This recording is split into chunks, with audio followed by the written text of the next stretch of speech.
winter seems to have settled down for a protracted stay.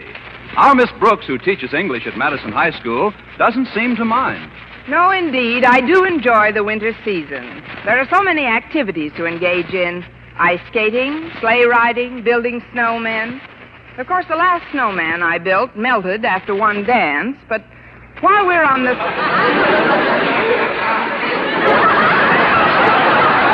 While we're on the subject of snowmen, I was speaking to my landlady just last Friday morning about one Philip Boynton.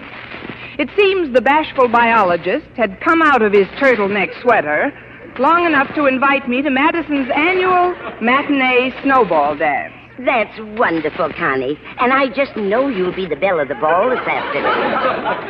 That outfit is so colorful and wintry looking, especially those lovely blue socks. I haven't put on my socks yet. Maybe we ought to turn the heat up, Mrs. Davis. Of course, dear. But I am crazy about that sweater. And the earrings are divine, even though they are a bit large. These are not earrings, Mrs. Davis. They happen to be ear muffs. I'm just wearing them a little lower than usual. You see, I have what is known in medical circles as cold lobes. Oh, I'm sorry. Oh, it's nothing to worry about. I just don't want my blue feet to get jealous. I'll put my socks and shoes on right now. I brought them in with me. Yes, you better get ready, Connie. Walter Denton will be here to pick you up any minute.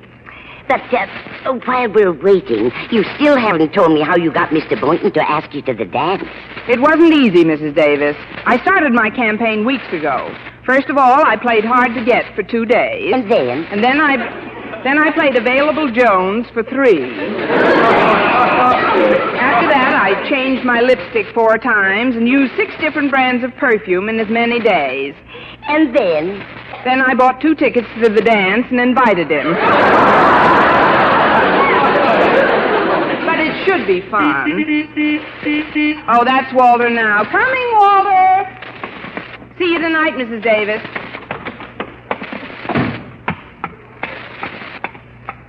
Good morning, Walter. Greetings, good fairy of wintertime. Oh, your warmth and beauty bring cheery comfort to this frigid, icicle-ridden chariot. Careful, Walter. You're fogging up the windshield. Your outfit's a knockout, Miss Brooks. Something new's been added, hasn't it? What do you mean? Those large woolen earrings. These are earmuffs. Cold lobes. Open your door. Yes, ma'am. I think it only fair to call it to your attention, Miss Brooks, but you may not be so comfortable on your way to school today. You see, Ouch! brought my skis with me. If you hadn't called it to my attention, I never would have noticed them. Anything broken? No. Fortunately, this woolen skirt doesn't splinter easily. Well, let's get going. Why don't you put these skis in the back of the car, Walter? Oh, it's not big enough. Oh, Just hold them on your lap, Miss Brooks. that's not big enough either. Here, I'll stand them up on the floor between us. Oh, no, that won't work. You've got the top on today. Oh, just stick them through the hole in the top. What hole? Grab the wheel a minute, I'll show you. That hole right there. Perfect fit. But what is this metal contraption in the center of the skis, Walter? Oh, that is my own invention, Miss Brooks. I call it the Denton Claw. It's guaranteed to keep your skis on no matter what. Really? Yes, not only that, but it's designed to keep your skis in perfect position regardless of what you're doing with your feet.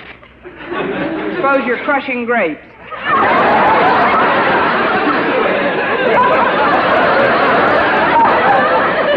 It's no laughing matter, Miss Brooks. Oh, this is a great contraption. I'm going to try it out this afternoon on the big hill back of school. But aren't you going to the snowball dance in the gym today? Oh, sure. Yeah, but a bunch of us kids are going to go skiing for an hour before the dance. Say, maybe you'd like to come along, Miss Brooks. Not me, Walter. I've never been on a pair of skis, and I'm perfectly contented to keep it that way. You don't know what you're missing, Miss Brooks. There's nothing like sailing down those snowy slopes and taking a crack at some Christies and stems. There'll be no Christies on my stems. But it's a wonderful wonderful sport, and the exercise is great for you. You ought to see those kids after a half hour on that ski run. Their eyes are glowing, and their faces are red and tingling. And that's not all.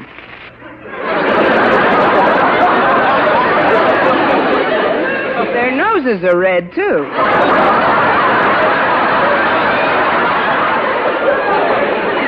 Yep, that's all I'd need. Why, with my blue earlobes and a red nose, I'd look like somebody stuck a flag in the snow.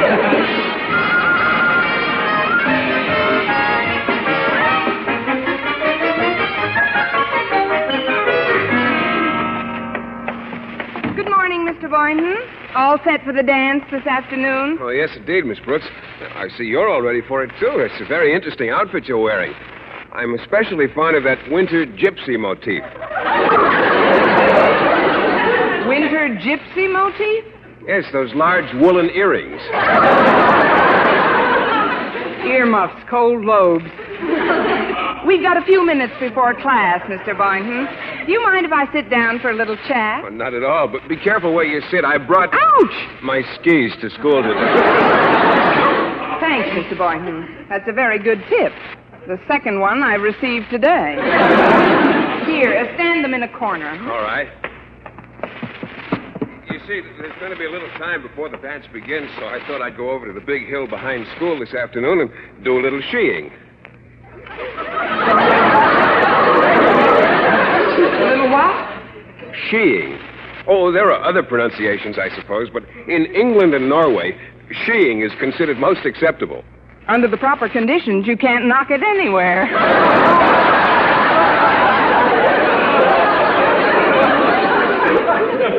By the way, Miss Brooks, are you interested in the sport? Oh, quite a bit, Mr. Boynton. Except that I've always called it heeing. I've always called it skiing. Well, skiing or skiing, I'm going out on the hill after school. Would you like to come along with me? Certainly. Certainly. If there's one thing I'm just crazy to do, it's to sail down that snowy expanse and try out my Christies and Stemmies. Of course, I haven't had much of an opportunity to ski since coming to Madison, but I know it'll all come back to me in a flash. Oh, I see you've got the poles that help you keep your balance. Just what do you call those poles, Mr. Boynton? Just poles. And what about those metal discs near the bottom? What are they called? They're just called metal discs. I've got this thing down pat, haven't I? Well, if you'll excuse me now, I'm going to dig up a pair of skis for this afternoon. I don't have a pair of my own. Well, I don't have any extra ones. Do you think you can borrow some, Miss Brooks? Don't worry, Mr. Boynton. I'll be out on that hill with you this afternoon if I have to get a long splinter in each foot.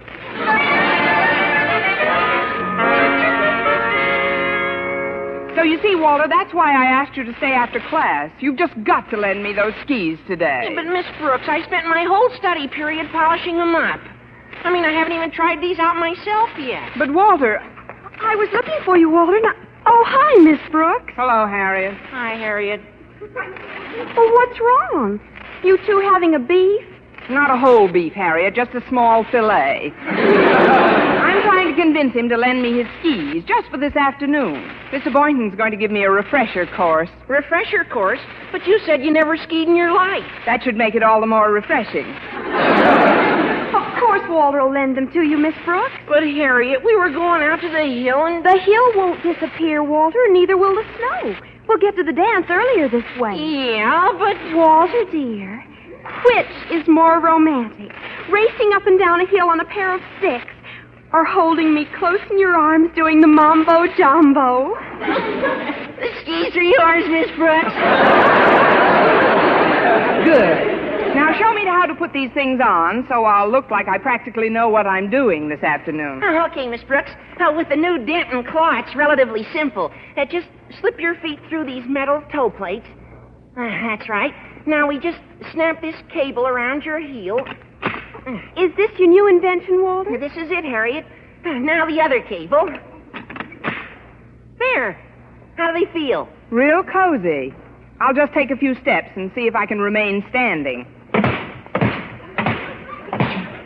They feel all right to me. Now, help me get them off, Walter. I've got another class in a few minutes. Oh, here. Sit down, Miss Brooks. Thanks, Harriet. Now, we just grab the binding here, hold the cable thusly, and give it a gentle tug, and presto.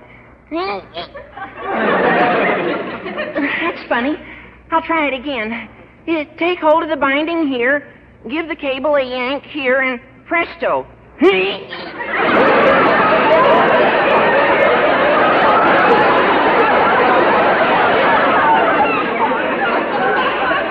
Once again, presto.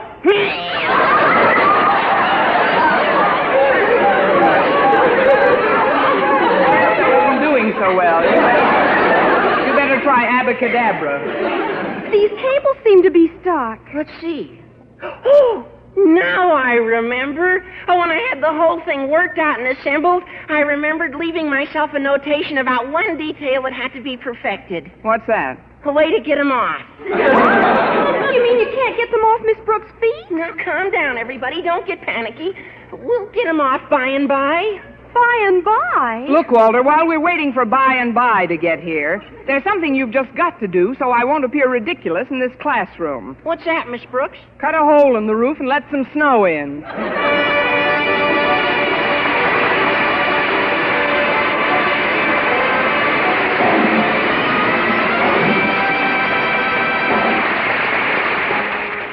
Brush your teeth with Colgate. Colgate Dental Cream. It cleans your breath. What a toothpaste. While it cleans your teeth. Colgate toothpaste. Cleans your breath. What a toothpaste. While it cleans your teeth. Colgate Dental Cream cleans your breath while it cleans your teeth. And the Colgate way stops tooth decay best. Yes, the Colgate way is the most thoroughly proved and accepted home method of oral hygiene known today. Over 2 years' research showed brushing teeth right after eating with Colgate Dental Cream helped stop more decay for more people than ever before reported in dentifrice history. The Colgate way stopped tooth decay best. No other dentifrice, ammoniated or not, offers such conclusive proof. And you should know that Colgate's, while not mentioned by name, was the only toothpaste used in the research on tooth decay recently reported in Reader's Digest. So always follow the Colgate way to clean your breath while you clean your teeth and stop tooth decay best. Brush your teeth with Colgate. Colgate Dental Cream. It cleans your breath. What a toothpaste. While it cleans your teeth. And the Colgate way stops tooth decay best.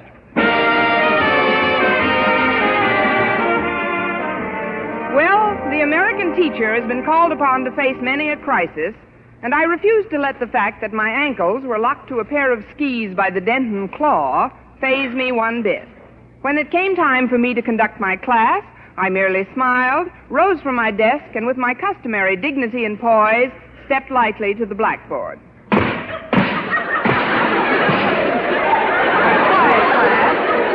Attention, all of you.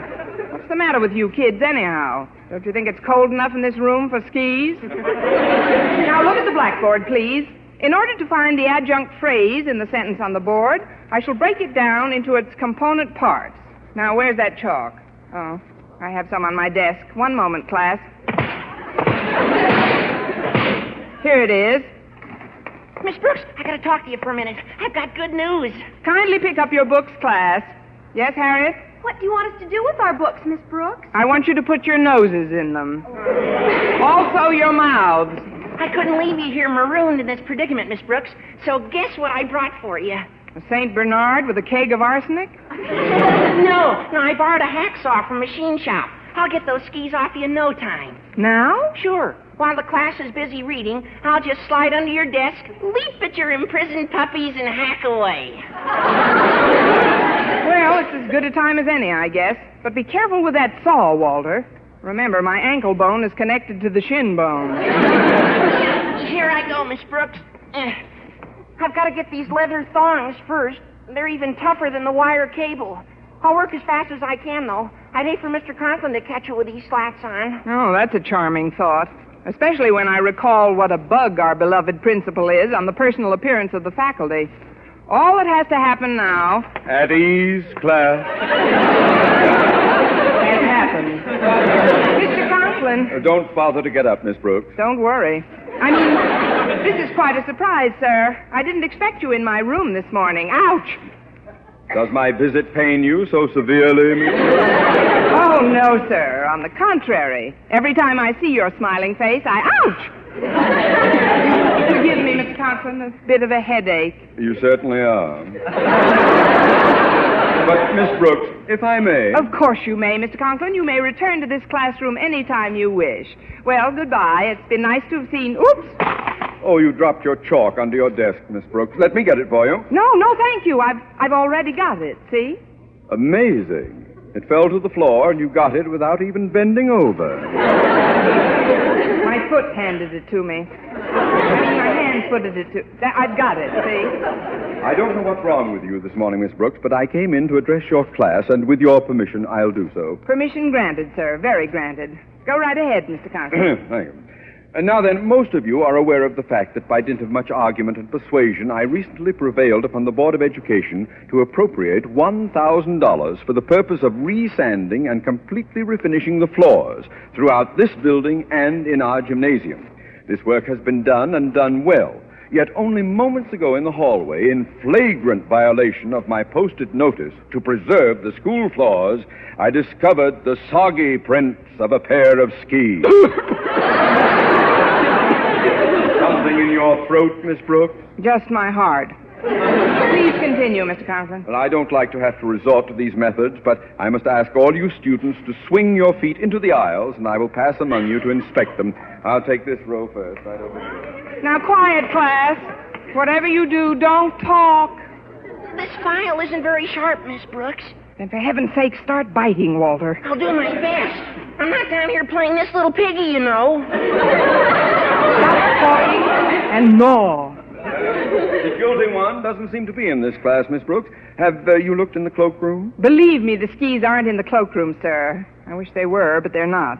That is, if you have to go back to your office now... You'll have another class coming in shortly, Miss Brooks. I'll wait for them. Meanwhile, carry on with this one. But it's quite a boring lesson today, Mr. Conklin. You see, I was about to tell my class which is the adjunct phrase on the blackboard. Well, now, don't merely tell them, Miss Brooks. They'll retain it much better if you go to the blackboard and check it out. Go to the blackboard? Yes, Miss Brooks. And at once? At once? Yes, Miss Brooks. Now, march! Very well.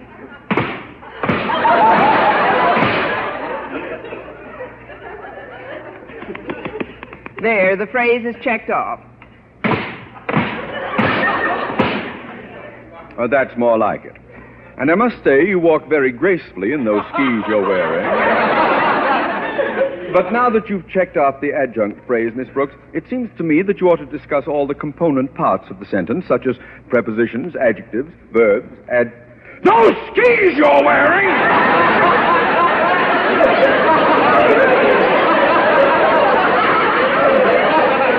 Skis, sir? What skis? I am waiting, Miss Brooks. Drag those warped planks out from under that desk of yours and bring them here. But, Mr. Conklin, ouch! I can't imagine I am waiting, Miss Brooks. Very well, sir. Here I am. See, I'm not wearing skis. No, you're not. But would you mind telling me, nature girl, why you're conducting this class in your bare feet? Oh, I'm just trying to preserve the floors, Mr. Conklin. I just kicked my shoes off under the desk. I'll just have a look under that desk. But there's nothing down there but shoes. Out of my way, I'll look for myself. Miss Brooks is right. There's nothing down here but us shoes. Just as I suspected. Walter Denton, a hacksaw, and the skis. It's the old eternal triangle. Hand me the skis, Walter. I'll deal with you both in my office after school. And now, Miss Brooks, hand those skis over to me. Here you are, Mr. Conklin.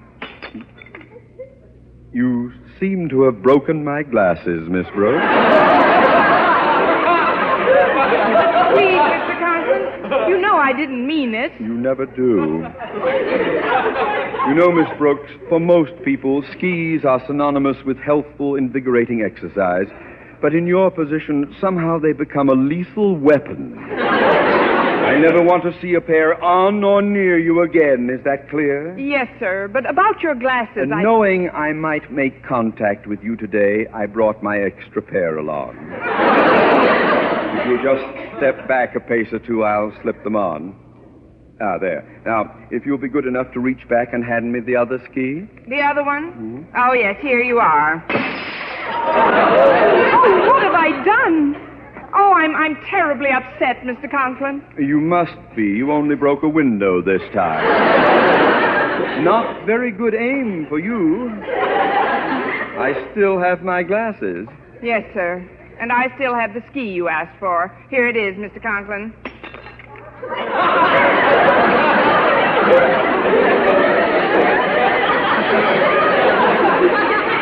Good shot, girl.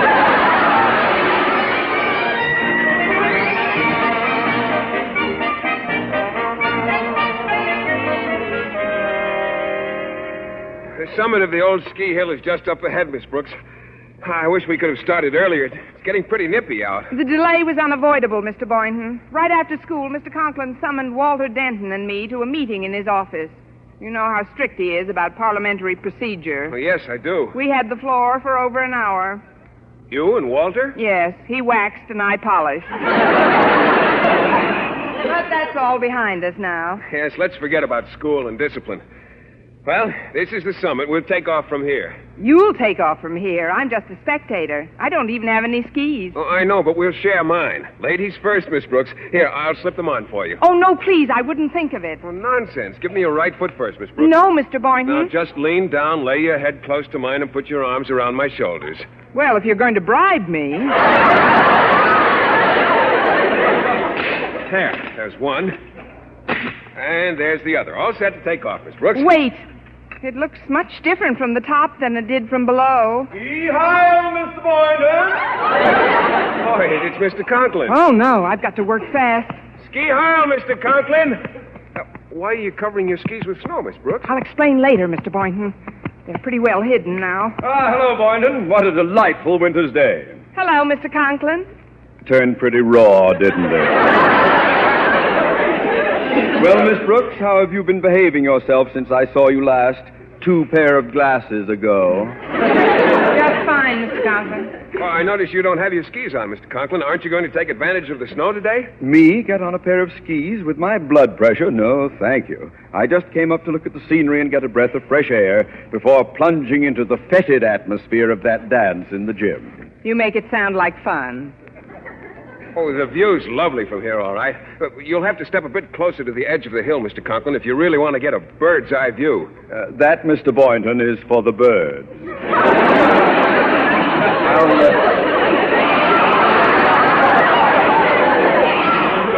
I'll just stand here behind Miss Brooks and take a peek over her shoulder. Gad, it looks like a terrifying descent. Oh, there's nothing to it, sir. Now, watch how Miss Brooks sails down. I'll just give you a flying start, Miss Brooks. Mr. Boynton, wait, please. Here you go. No! Where did that wind come from? You're doing fine, Miss Brooks. Just watch out for those rocks. Rocks? Where are the brakes on these things? You're clear now. Steady, Miss Brooks. Slow down a bit.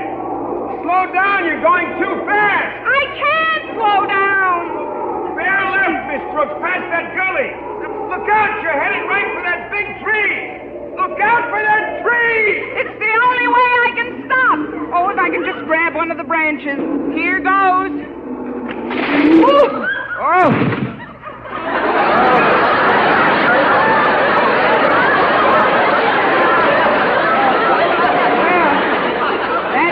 Thank heaven.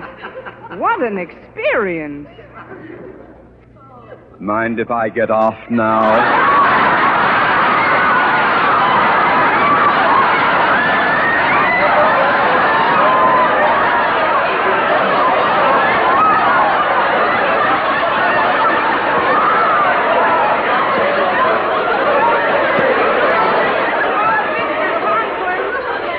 None other.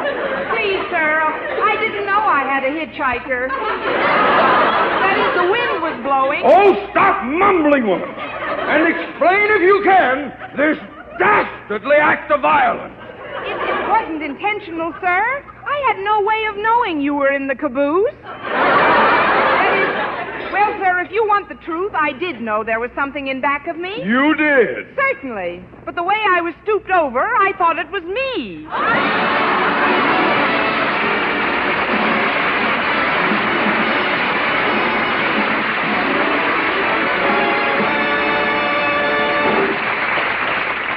Eve Arden as our Miss Brooks returns in just a moment, but first... You get smoother, more comfortable shaves by shaving the Palmolive brushless way. Get smoother, more comfortable shaves the Palmolive brushless way. Hey, that's a fact, men. You can get smoother, yes, more comfortable shaves the Palmolive brushless shaving cream way.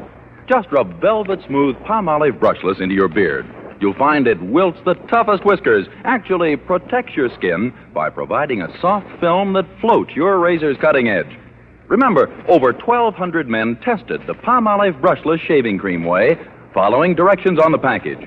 And no matter how they shaved before, 3 out of 4 reported beards easier to cut, less razor pull, smoother, more comfortable, yes, more comfortable shaves.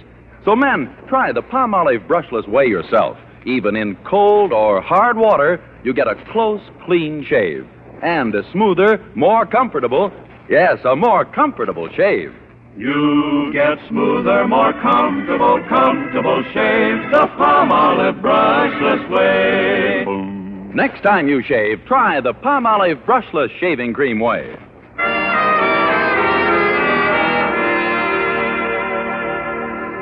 And now, once again, here is our Miss Brooks. Well, Mr. Conklin soon followed his gradually descending blood pressure down the side of the hill.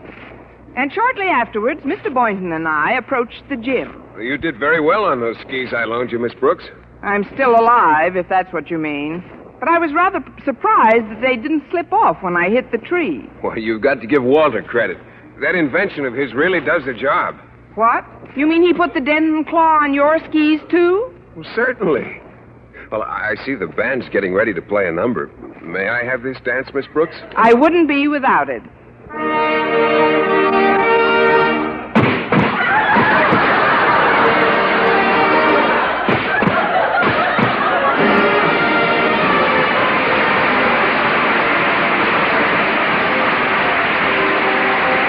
This is Vern Smith reminding you to tune in next week to another Our Miss Brooks show, brought to you by Palmolive Shave Creams for a smoother, more comfortable way to shave, and Colgate Dental Creams to clean your breath while you clean your teeth and help stop tooth decay. Our Miss Brooks, starring Eve Arden, is produced by Larry Burns, written by Al Lewis and Joe Quillen, with the music of Wilbur Hatch. Mr. Boynton is played by Jeff Chandler, Mr. Conklin by Gail Gordon. Others in tonight's cast were Jane Morgan, Dick Crenna, and Gloria McMillan.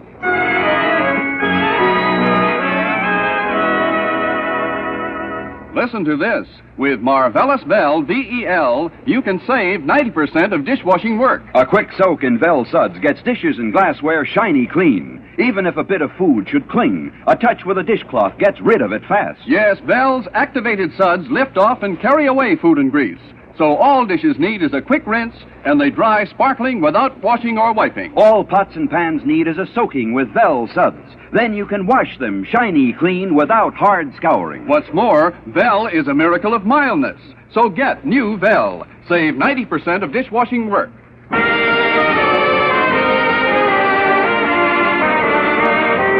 King's Row comes to radio tomorrow. If you loved King's Row as a novel, cheered it as a motion picture, you'll thrill to King's Row as an exciting Colgate radio drama. King's Row can be heard on most of these Columbia Network radio stations tomorrow and every Monday through Friday at 3:15 p.m. Eastern Standard Time. And be with us again next week at this same time for another comedy episode of Our Miss Brooks. Bob Lamont speaking. Stay tuned now for Jack Benny. CBS, the Columbia Broadcasting System.